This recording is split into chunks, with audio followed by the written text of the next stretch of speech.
तन्हा रह लें, लेकिन अपना मयार मत गिराएं।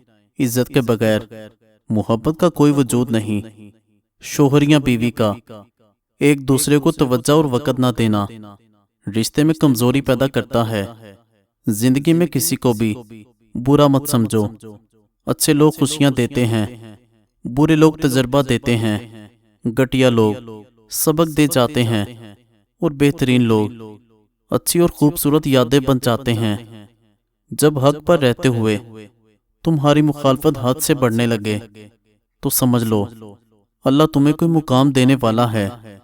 मोटा और लटका हुआ पेट कम करने के लिए अजवाइन देसी 50 ग्राम, जीरा सफ़ेद 50 ग्राम, अलसी के बीज 100 ग्राम तवे पर गर्म करके पीस लें, एक छोटा चम्मच। सुबह खाली पेट नीम गर्म पानी के साथ लें। मज़ीद अच्छी वीडियोस के लिए चैनल को सब्सक्राइब करें। शुक्रिया।